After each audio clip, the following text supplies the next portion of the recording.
Before we begin, listen closely, because stories like this were never meant to survive. And if you don't want to miss hidden chapters of history the textbooks skipped, hit subscribe right now and turn on notifications. This channel uncovers the past they tried to bury. Now, let me take you to Texas. Not the Texas you've seen in movies, but a darker one. It's the summer of 1856. The air is thick, the nights are suffocating, and deep in rural East Texas lies a plantation surrounded by swamp so deadly that even maps avoided it. The owners called what happened there the race. But make no mistake, this was not sport. It was human hunting, staged for entertainment. Once every year, during the blackest nights of the new moon, wealthy slave owners gathered, with gold in their pockets and cruelty in their hearts. 10 enslaved men were released into the swamp at night. 15 minutes later, armed white men on horseback followed, rifles loaded, dogs unleashed, bets already placed. How long would they last? Who would die first? Would any survive until sunrise? They never did. For 7 years straight, 70 men entered that swamp. None came back. Some were shot. Some were dragged apart by dogs. Some vanished beneath Blackwater and never surfaced again. By morning, the bedding ended, the boots were cleaned, breakfast was served, and life continued as if nothing had happened. But in the 8th year, something changed. Among the 10 men selected that night was one others quietly noticed. He didn't cry, he didn't beg, he didn't shake. They called him Abel. His body told a story before he ever spoke. Scarred from countless whippings, hardened by years of loss. His wife and children had been sold away. His past escapes had failed. To the plantation owner, Abel looked broken. That was the mistake. Because while others saw a defeated man, they didn't see what Abel carried inside. Patience. And patience, when mixed with purpose, becomes something dangerous. While the slave owners drank imported whiskey and laughed, Abel watched. While dogs were fed raw meat to sharpen their hunger, Abel listened. And while gold coins clinked together under lantern light, Abel understood one truth. This night didn't have to end like the others. The swamp was supposed to be their grave, but Abel saw it differently. He saw cover. He saw confusion. He saw a place where horses couldn't run, where numbers meant nothing, and where fear could change sides. The other men sensed it too. Without words, without promises, they knew this race would not follow the rules. Because for the first time, the hunted were thinking about hunting back. And here's the chilling part. The plantation owner believed these men were too scared to plan, too exhausted to organize, too broken to resist. He was wrong on every count. What he didn't know was that the house servants were listening. The blacksmith was saving scraps. The horse handler was memorizing paths.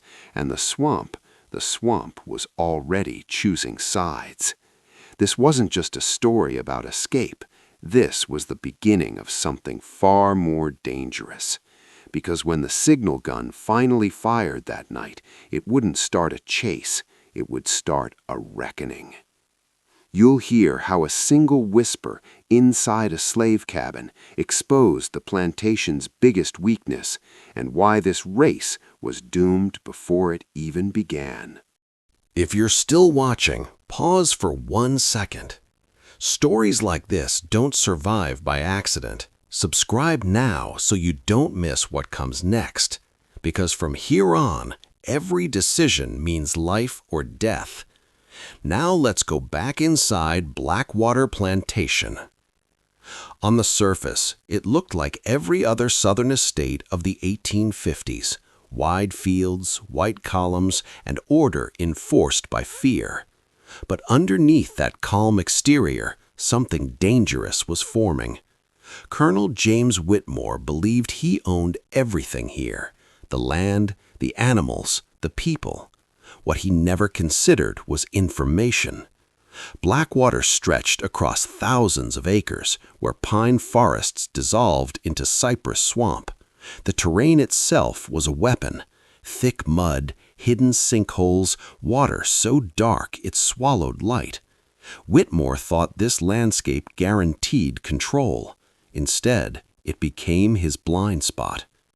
Abel arrived at Blackwater only months before the 8th race, bought cheap, labeled a problem, a man already written off as damaged property. Whitmore assumed the scars on Abel's back meant obedience had finally been beaten into him. What Abel had actually learned was something far more dangerous: how to wait. He worked without complaint, never spoke out of turn, never met a white man's eyes. And because of that, guards stopped watching him closely. That's when the whispers began. In the fields, Abel heard overseers joke about the race like it was a festival. They laughed about bets, dogs, and which man screamed the longest. Abel memorized every detail, every careless word. But the real turning point came at night. 2 weeks after Abel's arrival, when the plantation slept and the moon disappeared, someone stepped into his cabin. It was Ruth, a house servant, quiet, trusted by the master, invisible to the guests who drank and gambled above her. She didn't ask questions. She made a statement. "You're planning something." Ruth had seen 3 races already, 30 men sent into the swamp. One of them was her brother. She didn't cry when she spoke. She didn't raise her voice. Her anger had cooled into something sharper.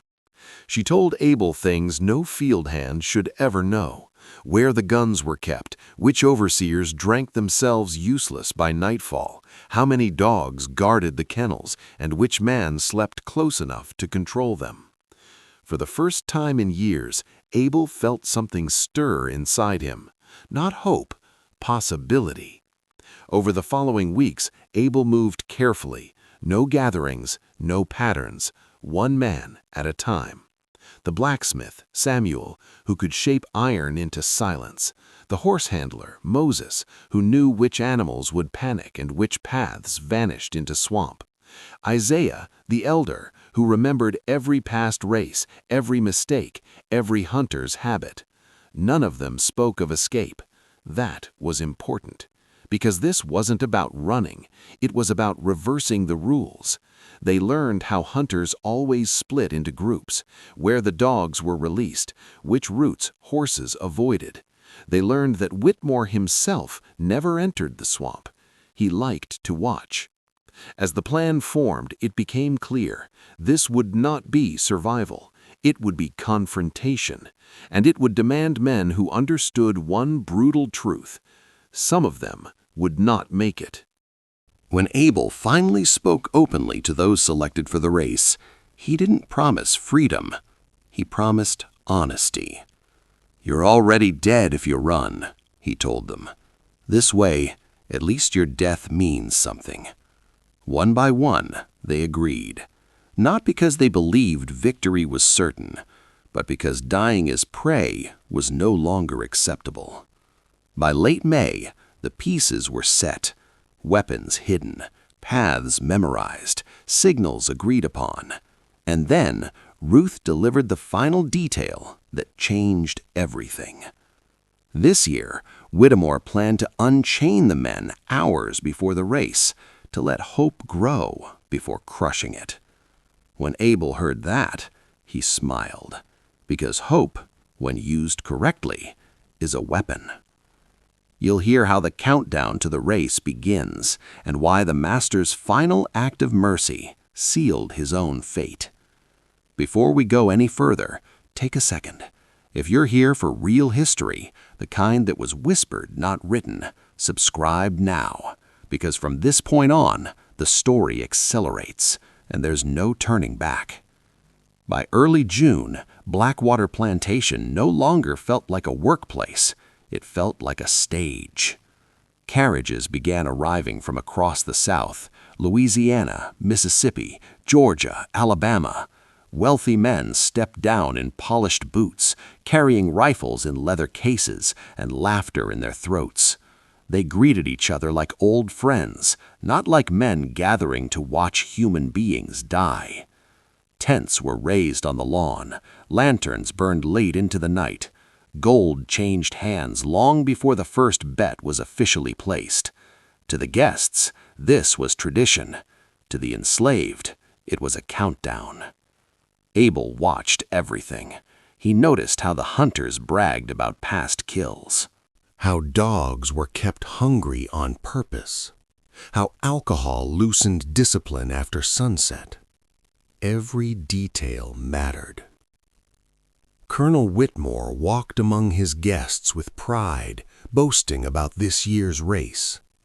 13 men, he said, fresh stock, strong runners. The betting pool, he promised, would break records. What he didn't realize was that every boast fed the plan forming beneath his feet. Inside the quarters, Abel gathered the selected men one final time. No speeches, no poetry, just facts. Where to move, when to stop, when to wait. They would not sprint blindly into darkness like the men before them. Speed was useless without silence. Panic was a death sentence. This time, they would circle back. Each man had a role. Each man understood the risk. Some nodded in calm acceptance, others shook with fear, but none backed out, because the alternative was worse.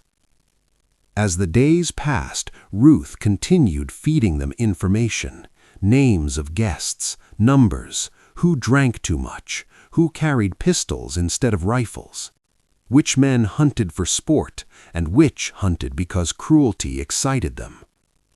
One detail stood out. Several hunters believed the enslaved were already defeated.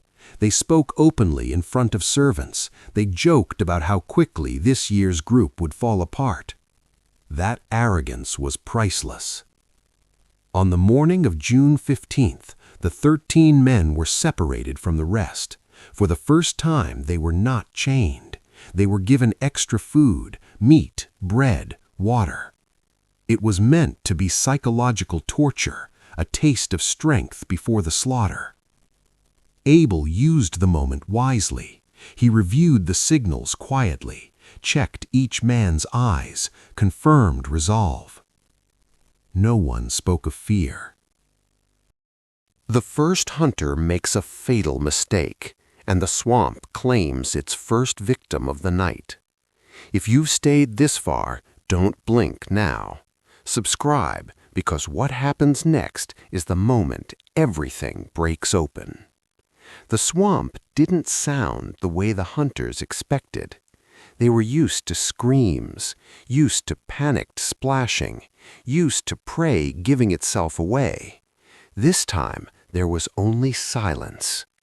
Abel and his group crouched chest deep in black water, barely breathing. The swamp pressed in around them, mosquitoes buzzing, roots twisting like skeletal fingers beneath the surface. Every man fought the instinct to move. Silence was survival. Then came the first mistake. A young hunter pushed forward alone, convinced the slaves had scattered like they always did. His boots splashed loudly. His rifle hung loose at his side. Confidence radiated from him like a lantern. He didn't know he was being watched. Abel waited until the man stepped past him. One breath, then another. The iron blade slid between ribs, precise and quiet. Abel's hand clamped over the hunter's mouth as the body went slack. Together, they pulled him under. The swamp accepted him without resistance. No gunshot, no warning, no echo. The first hunter was gone. Abel didn't celebrate. He counted. 1. They moved immediately, changing position before the dogs could pick up scent. The rules were clear: never stay where blood touched water. Minutes later, another man appeared, older, more cautious. He carried a lantern, trying to cut through the darkness. The lantern betrayed him.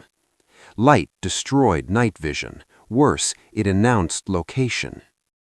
Simon rose behind him like a shadow and brought a heavy branch down with brutal force. The man collapsed before he understood what was happening. His pistol was taken, his light extinguished. 2. Now the swamp began to shift. A dog's howl cut off suddenly in the distance. Shouting followed, confused, sharp. A gun fired where no target stood. The hunters were realizing something was wrong. Abel regrouped with Moses and the others near the western edge. Bodies lay half submerged, men who came for sport and found terror instead. Moses reported the horses were loose, panicked, running blind through the woods. Without horses, the hunters lost their greatest advantage. Without order, they lost everything. They could hear men calling each other's names now, voices tight, afraid. Abel made a decision. They wouldn't keep picking at the edges. They would strike the center. The groups merged silently, 13 men moving through terrain they knew better than any map. They surrounded a clearing where hunters had gathered, lanterns raised, guns pointed outward. Fear had replaced arrogance. The attack came from every direction at once. Gunfire shattered the night. Lanterns smashed. Men screamed as shadows moved where enemies should not exist. Hunters fired wildly, some hitting nothing, some hitting each other. Abel spotted a familiar face, one of the most powerful men present, a slave trader, a man who had sold thousands. He fumbled to reload, hands shaking. Abel didn't hesitate. One clean strike. The fight lasted minutes. It felt like hours. When it ended, bodies floated where water had been still. The survivors, those who could still run, fled into the swamp, abandoning weapons, dignity, and courage alike. The hunted had scattered the hunters. But the night wasn't finished. Abel counted again. They had lost 2 of their own. The cost was real. And now the most dangerous moment approached. Because panic spreads faster than fire, and once the plantation itself realizes what's happening, everything will burn. The survivors turn back toward Blackwater, and the master finally understands what he unleashed. If you're still with me, you already know this is the point of no return. Subscribe now, because what happens next doesn't slow down, it explodes. The swamp behind them was no longer quiet. Gunshots echoed without direction. Men shouted names that never answered back. Dogs whimpered or went silent altogether. Abel didn't let the chaos distract him. "Back to the house," he said, not shouted, spoken with certainty. The surviving men moved fast, using paths memorized over months of forced labor and observation. They didn't run in a pack. They moved in tight control, alert for pursuit. But no one followed. The hunters weren't chasing anymore. They were fleeing. As Abel's group emerged from the swamp, the plantation came into view, and it was already unraveling. Lanterns burned wildly. Horses screamed from somewhere in the dark. White men who had stayed behind were scrambling to load wagons, grabbing gold, weapons, anything they could carry. The celebration had turned into panic. On his raised platform, Colonel Whitmore shouted orders that no one obeyed. His voice cracked through the night, soaked in alcohol and disbelief. "This is madness," he screamed. "They're slaves." But his words carried no power now, because power had changed hands. Moses didn't hesitate. One shot, clean. Whitmore fell backward, his body hitting the dirt beneath the platform he once ruled from. The man who invented the race never saw sunrise again. That moment shattered whatever discipline remained. Some guests tried to fight, some tried to hide, most tried to escape. They failed. The enslaved, house servants, field hands, those never part of the original plan, understood instantly what had happened. Fear broke, rage flooded in. They joined with whatever they had: knives, tools, iron bars, fire. This wasn't a battle, it was a collapse. Buildings burned, stables went up in flames. The grand house, built by enslaved hands, lit the sky like a funeral pyre. Inside the master's study, leather bags of gold sat stacked on a table. $50,000, blood money. Abel looked at it once, then he threw it into the fire. Others followed. That money represented everything they were destroying. They didn't take it, they erased it. By midnight, Blackwater Plantation no longer existed as a functioning place. 34 white men lay dead. Overseers, guests, masters, hunters. The race was over forever. As dawn approached, smoke hung heavy in the air. The survivors gathered, no longer property, no longer hunted. 143 people stood together, alive. They took supplies, freed animals, destroyed what remained. Then they disappeared into the land, moving in small groups, scattering directions before turning south, toward Mexico, toward freedom. Behind them, Blackwater smoldered. The swamp kept its secrets. The story spread anyway, whispered from plantation to plantation, carried in coded songs, feeding fear into the men who once believed themselves untouchable, because now they knew something terrifying.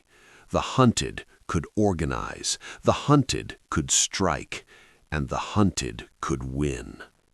We follow the survivors into pursuit, betrayal, and the dangerous road to freedom, where escape is far from guaranteed. If you've made it this far, you already feel it. This story isn't about the past anymore.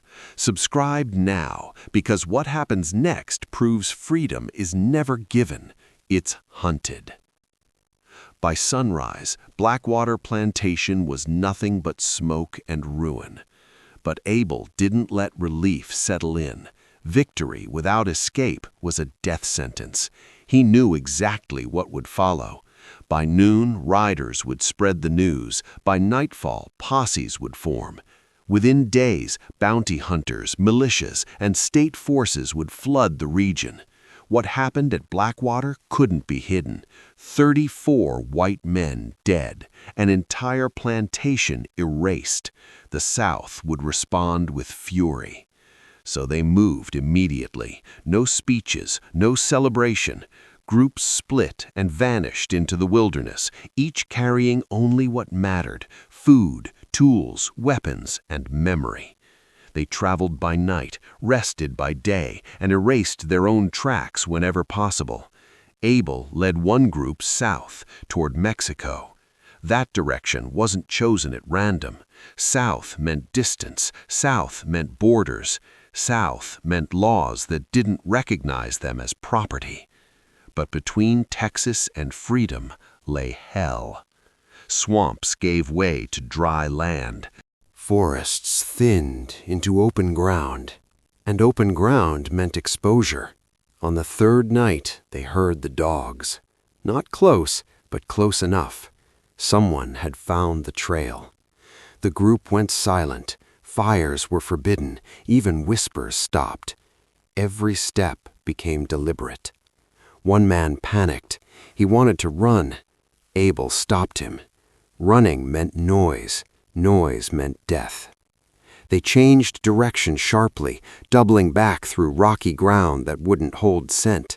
Moses scattered pepper and ash where dogs might pass. Ruth, traveling with another group, later said she could hear gunshots echoing for miles, hunters firing at shadows. Not all the groups stayed intact. Some were caught. Some were never seen again. Abel learned this weeks later, long after it was too late to help. But the pursuit never fully closed in, because fear slowed the hunters. What happened at Blackwater haunted them. Men who once rode confidently now hesitated at every tree line. Every rustle sounded like an ambush. Every swamp edge felt cursed. The legend worked both ways. After 7 weeks of movement, hunger, sickness, exhaustion, the survivors reached the border. Mexico didn't greet them with ceremony. It greeted them with uncertainty, but they crossed. For the first time in their lives, no one could legally claim them. Some settled. Some disappeared. Some returned years later, after war reshaped the country they fled. Abel never sought attention, never told the story himself, but the story told him. It spread through whispers and warnings. Plantation owners grew nervous. Patrols increased. Trust shattered. The system cracked, not because it was kind, but because it was afraid. Blackwater became a place no one wanted. Locals avoided it. They said screams rose from the swamp on moonless nights. They said fire still lived in the soil. True or not, the race never returned. Because once the hunters learned they could be hunted, the game was over. We uncover how the Blackwater uprising reshaped fear across the South, and why slave owners tried desperately to erase it from history. If you're still here, understand this. What happened after Blackwater may be even more terrifying than the night itself. Subscribe now, because this is where power strikes back. The morning after the fire, the South woke up to a nightmare it couldn't explain away. 34 wealthy white men were dead. A plantation had vanished, and more than 100 enslaved people were simply gone. There were no bodies to parade, no survivors to interrogate, no easy story to tell the newspapers. That terrified them.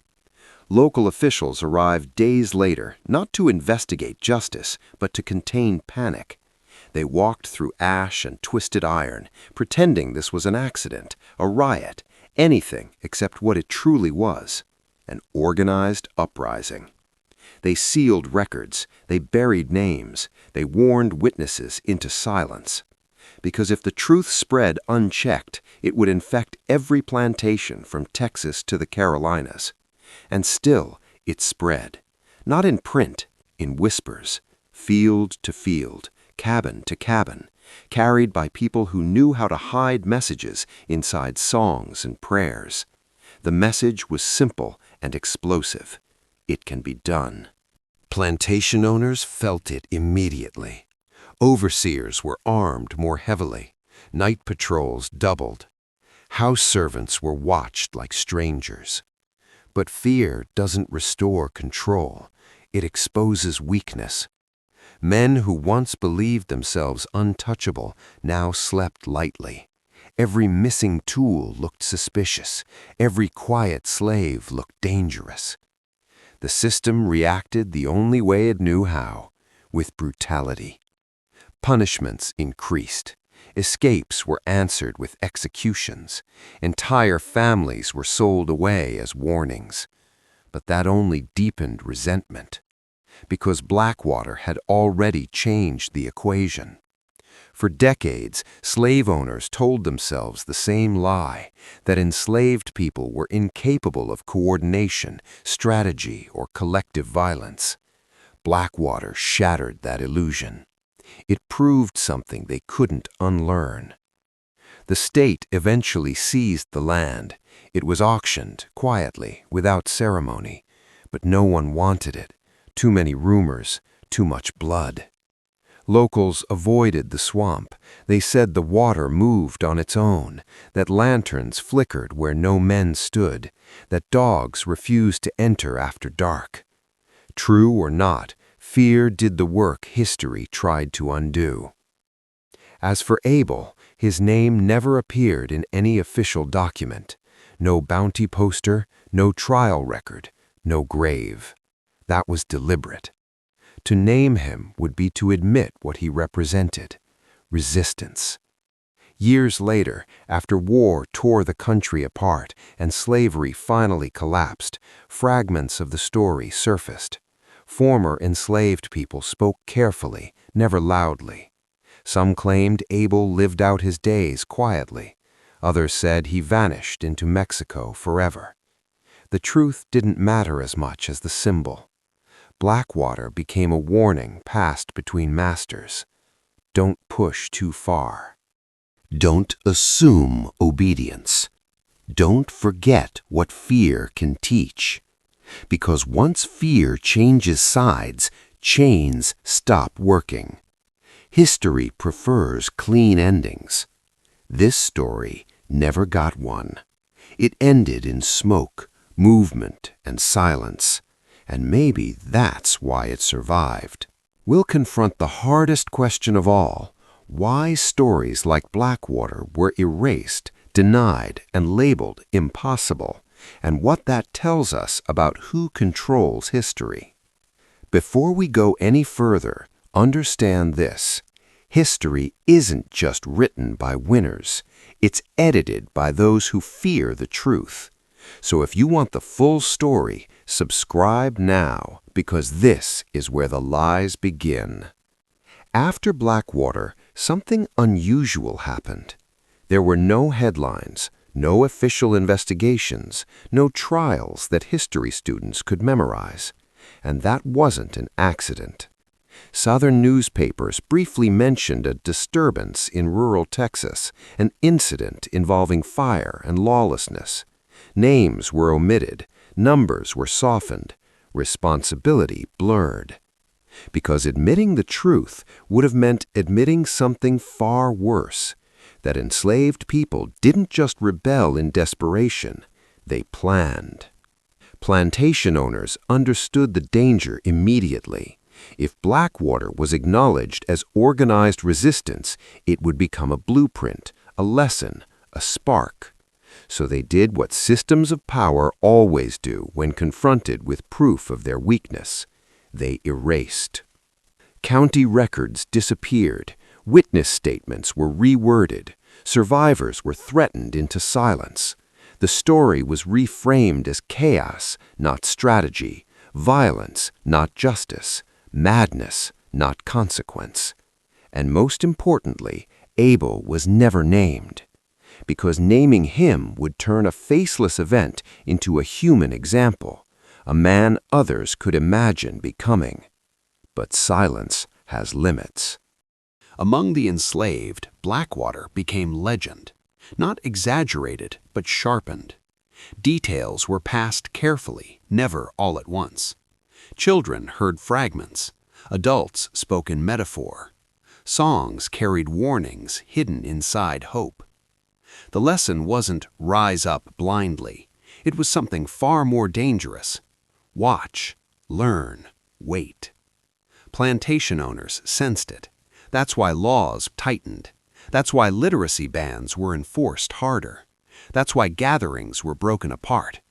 They weren't afraid of violence. They were afraid of coordination. Because violence could be punished. Coordination meant collapse.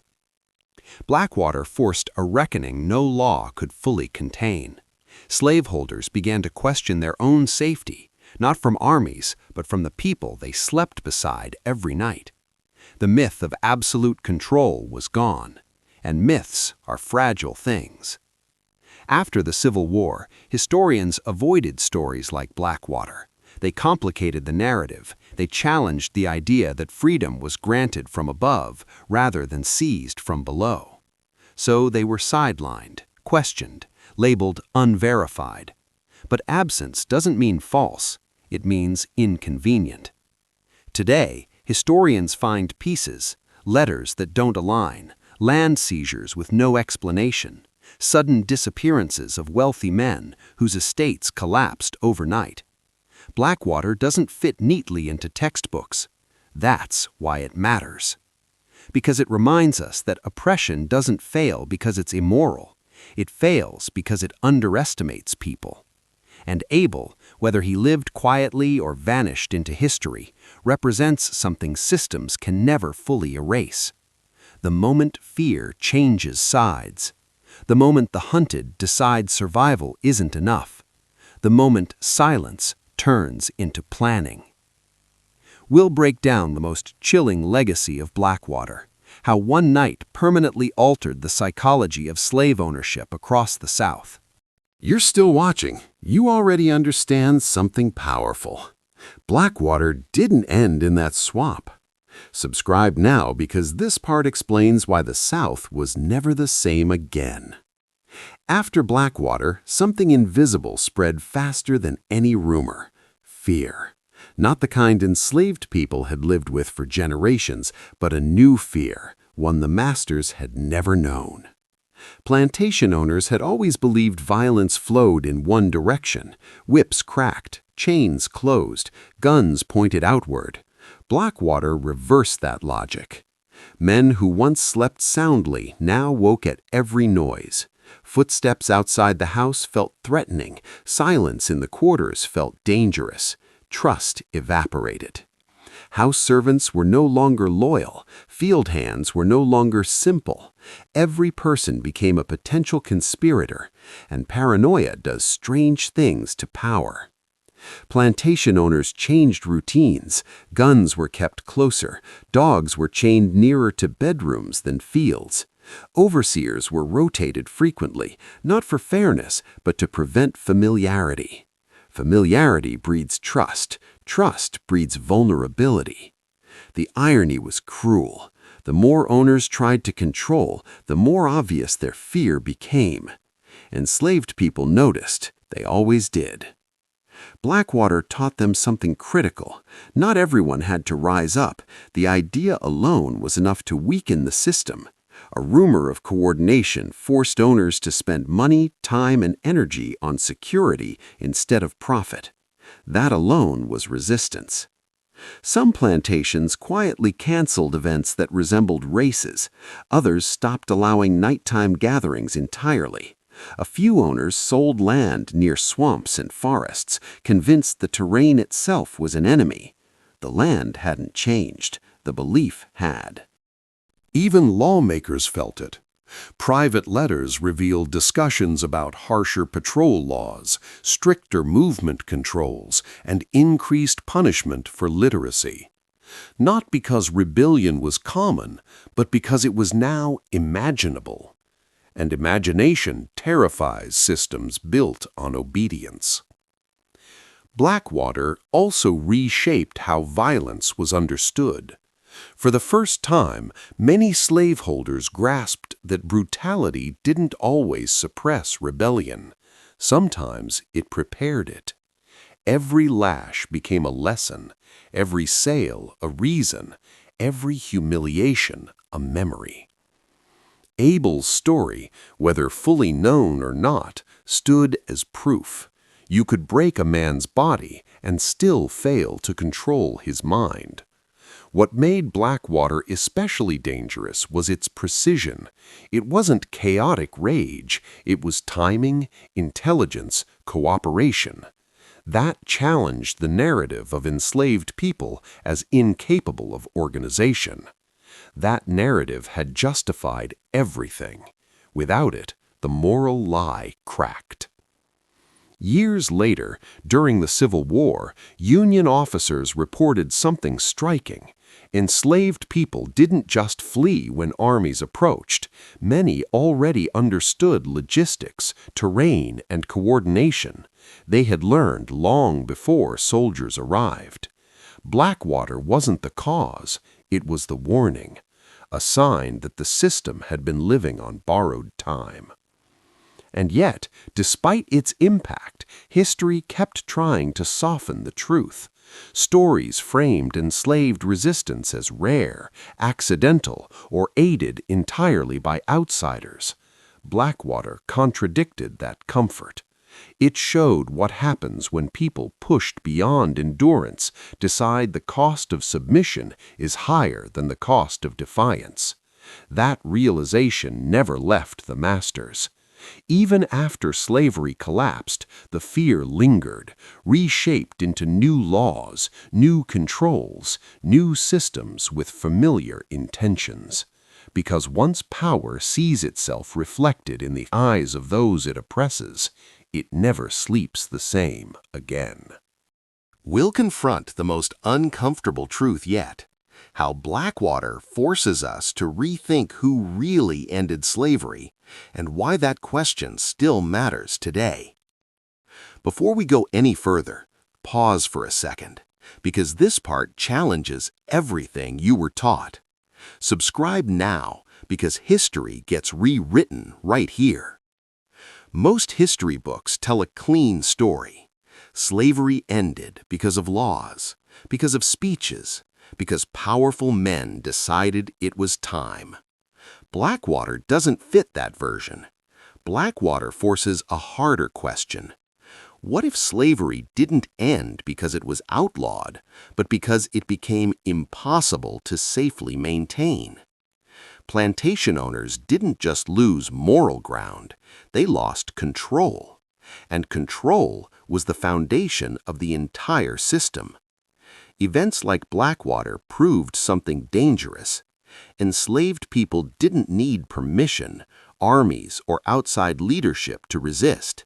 They needed coordination, patience, and a breaking point.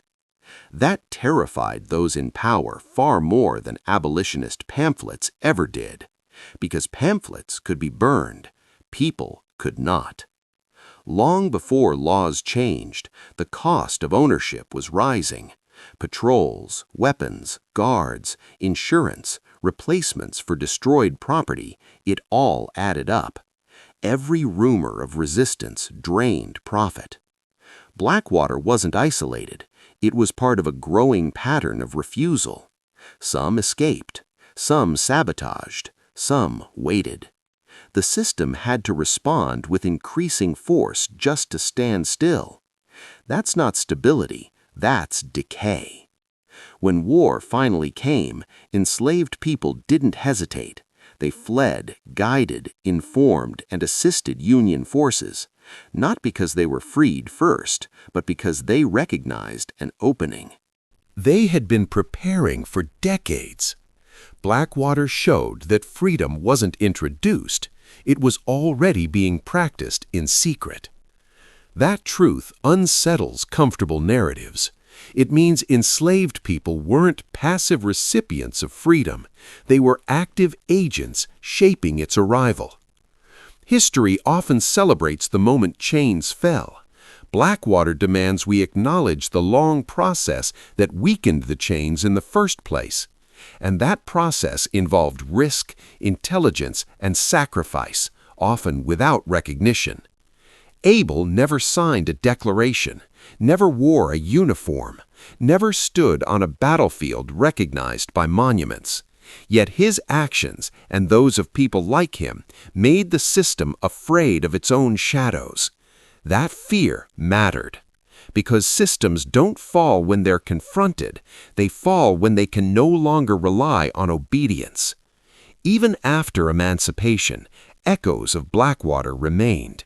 New systems emerged, wearing different names but fueled by the same anxieties. Laws designed to control movement, labor, and silence. Why?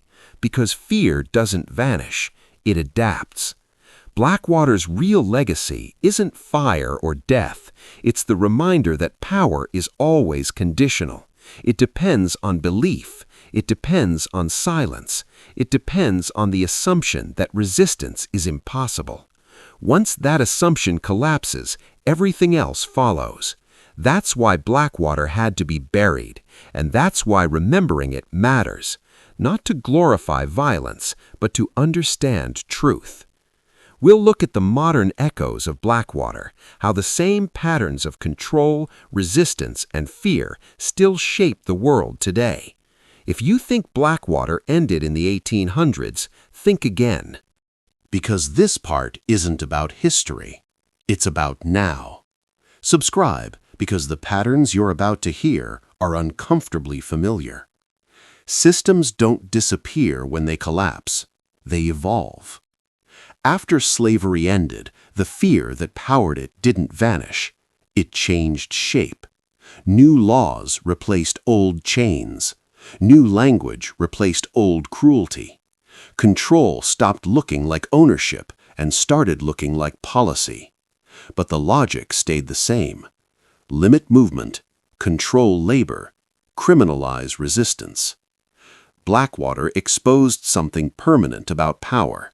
It survives only as long as people believe resistance is futile. Once that belief cracks, everything built on it starts to shake. You can see the same reaction today. When people organize quietly, power panics. When coordination spreads without permission, systems respond with force. When fear changes sides, narratives change too. Suddenly, protest becomes disorder. Self-defense becomes threat. Truth becomes dangerous. That isn't new. That's Blackwater logic repeating itself. The men who ruled plantations believed they were indispensable, that the economy would collapse without them, that society couldn't function if control slipped. They were wrong, and that realization terrified them. Modern systems carry the same anxiety. They rely on compliance more than strength. They need people to accept unfairness as normal and resistance as pointless. Blackwater reminds us that obedience is never permanent. It's negotiated, and sometimes it's withdrawn. What made Blackwater powerful wasn't just violence. It was planning, patience, understanding how the system worked better than the system understood itself. That lesson didn't die in the swamp. A declaration signed. Blackwater tells a different truth. Freedom begins long before anyone admits it exists. It begins in silence, in watching patterns, in learning routines, in understanding power better than power understands itself.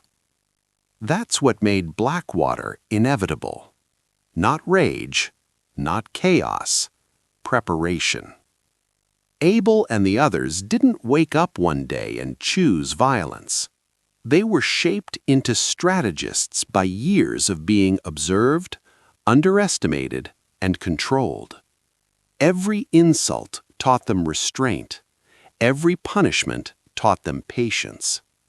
The system believed fear would keep people obedient. Instead, fear trained them. Blackwater proves something uncomfortable.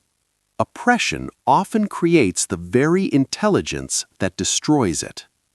And that's why silence matters so much. Not silence as submission, but silence as observation.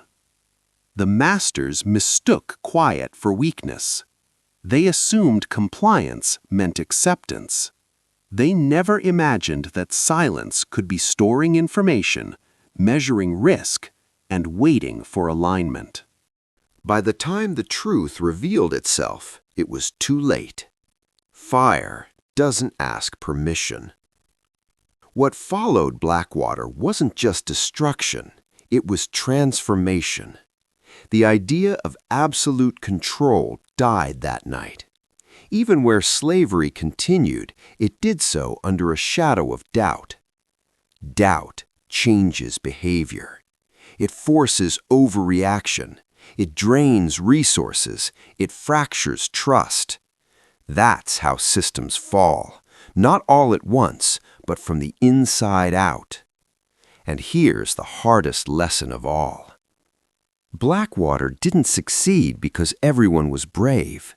It succeeded because people were tired. Tired of waiting for mercy. Tired of hoping for fairness.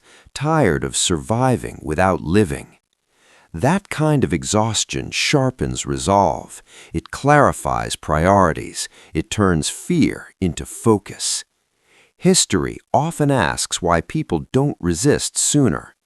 Blackwater answers that question honestly. Because resistance isn't impulsive, it's calculated. And when it arrives, it doesn't announce itself. It moves quietly until it can't be ignored.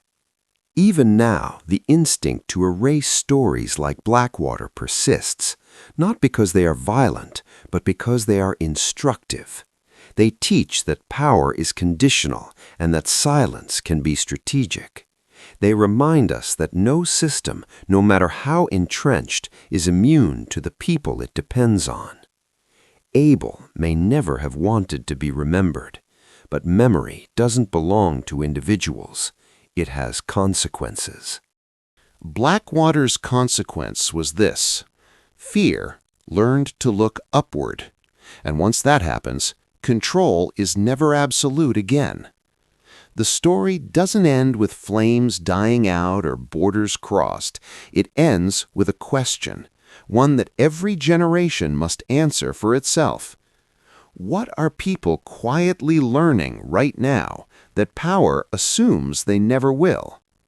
We'll confront the final layer, why some truths survive only when they're dangerous, and why remembering Blackwater is itself an act of resistance.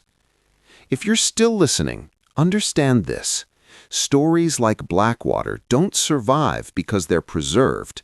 They survive because they're dangerous. History is full of events that vanish, battles forgotten, names erased, records lost or rewritten. Blackwater should have disappeared. It had everything working against it: no official documents, no monuments, no celebrated heroes. The people involved had every reason to stay silent, and the people in power had every reason to bury it. And yet it endured, not loudly, not cleanly, but persistently. Because dangerous truths don't need permission to exist. They move differently. They pass through memory instead of paper, through behavior instead of headlines, through caution, hesitation, and changed routines.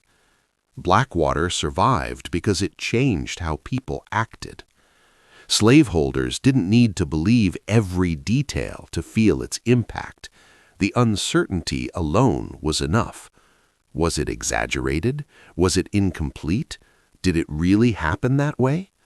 The questions mattered more than the answers, because doubt weakens authority.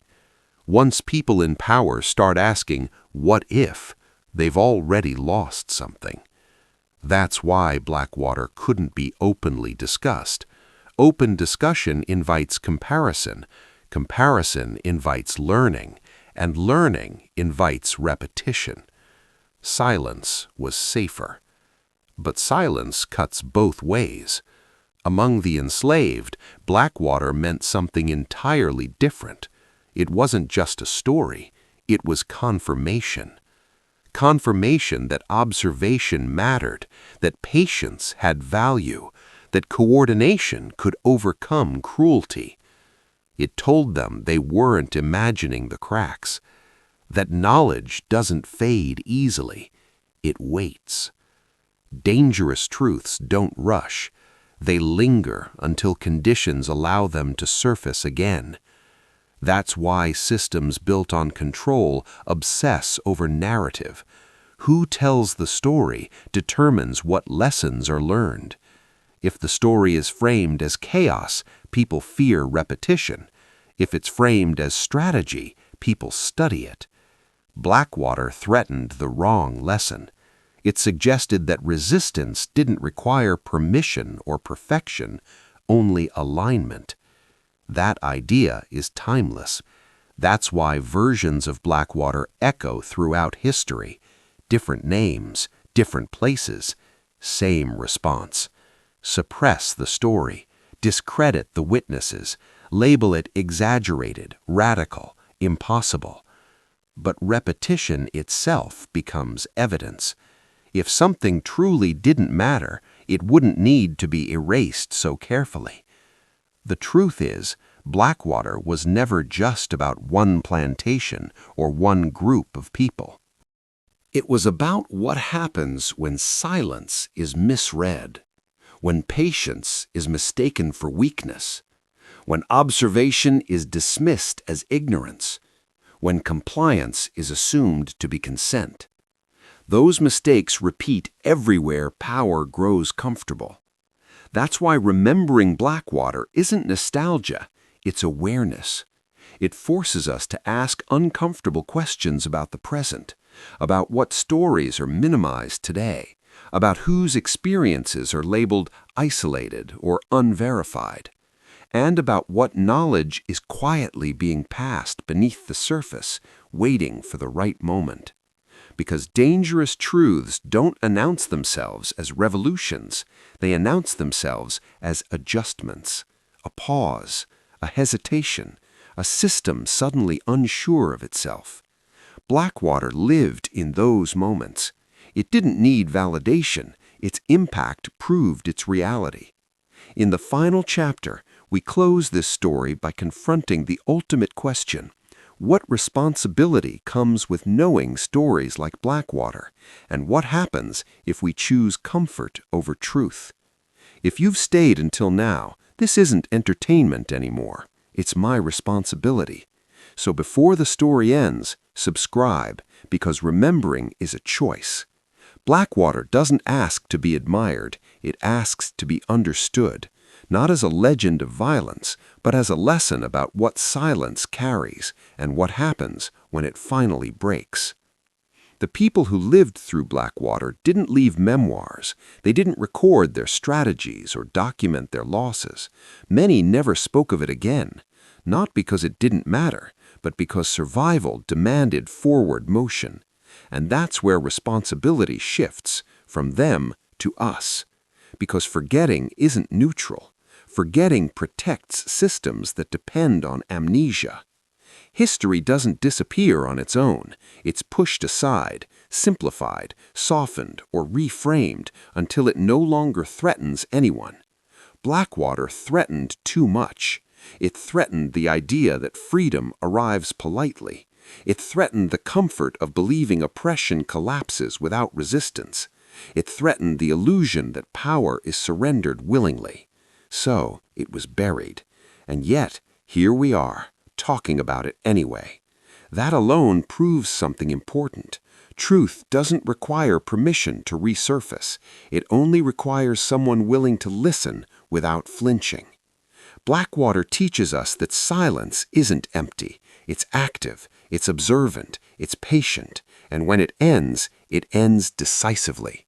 That lesson doesn't belong only to the past. It belongs wherever people are told to wait, where they're told change will come later, where obedience is mistaken for agreement. Understanding Blackwater doesn't mean celebrating violence. It means recognizing thresholds. Moments when people decide the cost of endurance is greater than the risk of action. Those moments don't arrive suddenly. They are built day by day, decision by decision. That's why the most dangerous mistake power can make is assuming nothing is happening simply because nothing is visible. Blackwater happened because it was invisible until it wasn't. And that's the final discomfort. Knowing this story means we lose the excuse of ignorance. We can't pretend history only moves through speeches and laws. We can't claim freedom was delivered without pressure from below. And we can't act surprised when silence, after being ignored too long, becomes something else. The responsibility isn't to repeat the past. It's to recognize patterns before they harden into inevitability. Because systems don't fall from exposure alone. They fall when enough people understand how they work. Blackwater was one moment of understanding, shared under extreme conditions. Its legacy isn't fire, it's awareness. awareness that power depends on belief, that control depends on compliance, and that silence, when misread, can become the most dangerous force of all. The story ends here, but the question doesn't. What truths today are being labeled too uncomfortable, too complicated, or too disruptive to confront? And what happens if we choose comfort instead? If this story made you think, share it. If it unsettled you, sit with that feeling. And if you stayed until the end, you already understand why stories like Blackwater never fully disappear. They wait for someone willing to listen.